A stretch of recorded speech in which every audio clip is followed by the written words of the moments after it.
안녕하세요. 아침이 바뀌면 인생이 바뀐다라는 믿음을 주는 남자 아열람 장한식입니다. 오늘 여러분에게 추천 공유하는 내용이지만 흥정하는 장사에 통달하면 다른 건 쉽다라는 카테고리 장서교육과서 사랑편이라는 책으로 이가에 미소를 띠는 아침을 열겠습니다. 주위를 보면 많은 종류의 장사가 있다. 그것들을 분류하면 크게 5가지로 나눌 수 있다. 첫째, 물건을 판매하는 형태로 흔히 자파라고 부르는 것을 취급한다. 볼펜처럼 우리가 자주 사용하고 잘 알고 있는 보편적인 물건을 파는 것이다. 둘째, 상담을 통해 물건을 판매하는 형태다.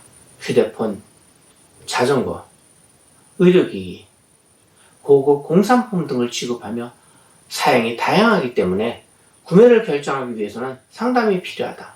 셋째, 물건을 조제해서 판매하는 형태다. 빵, 커피, 음식 등은 매장 안에서 판매할 것을 그 안에서 주문한 후에 만들어서 제공한다. 넷째, 상담이 이루어진 후에 물건을 조제해서 판매하는 형태다. 판매는 정해진 가격에 정찰제로 이루어진다. 다섯째, 상담을 하면서 흥정까지 이루어진 후에 물건을 조제해서 판매하는 형태다. 5가지 중에서 첫째, 둘째는 영어로 하면 스토어라고 부르는 형태이고 조제 과정이 있는 나머지는 샵이라고 부르는 형태다. 업종에 따라서 쉬운 장사도 있고 어려운 장사도 있는데 그 중에서도 가장 어려운 장사는 5째라고 생각한다. 이유는 상담과 조제와 흥정이 있기 때문이다.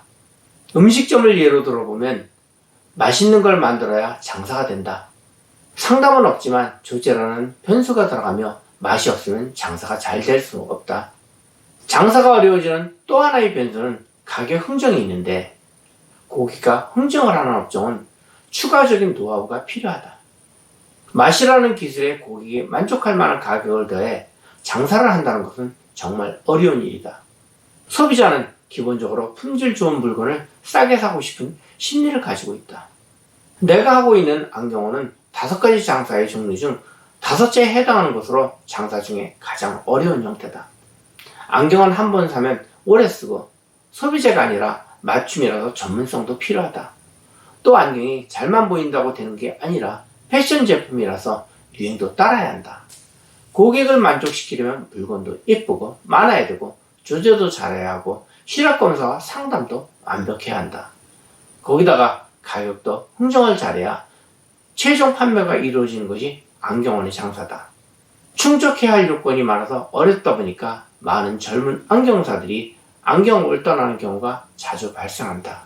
나 역시 이런 안경업을 30년 동안 해오는 것이 쉽지는 않았다. 포기하고 그만두고 싶을 때도 있었고 고객 때문에 화가 나는 경우도 있었고 여러 가지 많은 변수들 속에서 우여곡절을 겪으며 지금까지 왔다.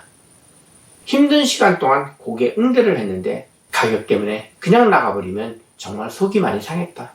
이런 장사를 내가 30년 넘게 유지할 수 있었던 데에는 사람의 마음을 이해하려고 노력했던 것이 가장 크게 작용한 것 같다. 결국 장사는 사람의 마음을 만족시켜야만 성공할 수 있는 것이다. 이제는 나도 어느 정도 장사의 프로가 되어 흥정에 대한 스트레스는 거의 받지 않는다. 이 경지에 오르기까지 30년이 걸렸다. 이제는 스트레스라기보다는 흥정이 재미로 느껴진다. 흥정이 힘들다 보니까 가끔은 흥정 없이 장사를 해보고 싶다는 생각이 들기도 하지만 어떻게 생각하면 정찰제 장사를 하면 사람 사는 재미가 없을 것 같다는 생각이 든다. 흥정 뒤에 고객이 만족하는 모습을 보면 나 또한 기분이 좋아진다. 장사의 5가지 분류 중 5번째로 매장 안에 조제를 하고 흥정까지 해야 하는 장사에 통달하면 가격 흥정이 없는 장사는 수월하게 할 수 있다. 장사의 맥은 같기 때문에 이 책에서는 5번째 장사 형태에 맞는 장사의 원리와 노하우들을 이야기할 것이다. 안경원을 오가는 안경렌즈 회사 영업사원들이 가끔 농담으로 이런 이야기를 한다. 대표님은 다른 장사를 해도 잘하실 것 같아요. 나는 조제와 흥정이 있는 장사를 30년 넘게 해왔기 때문에 당연한 이야기다. 더군다나 안경원만큼 경쟁이 심하고 매장 관리가 잘 돼야 하는 고도의 어려운 장사가 드물다. 이 업종에 성공했기 때문에 예를 들어 가격 흥정이 없는 짬뽕집을 해도 당연히 성공할 자신이 있다.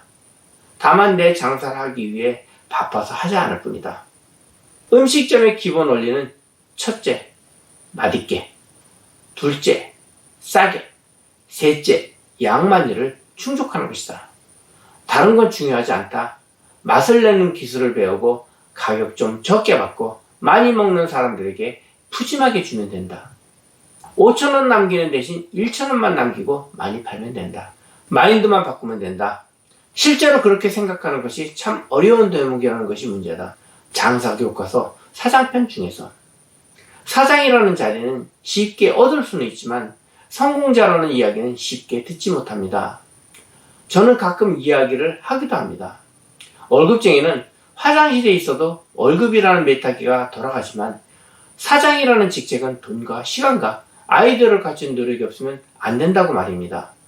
요즘은 쉽게 아무에게나 사장님 소리를 부른 시대가 되었지만 저는 사장님 소리를 유난히 듣기 싫어합니다. 여러분은 하시는 사업의 성장으로 진정한 사장님 호칭을 들으시는 분으로 인정을 받으시길 바랍니다. 감사합니다.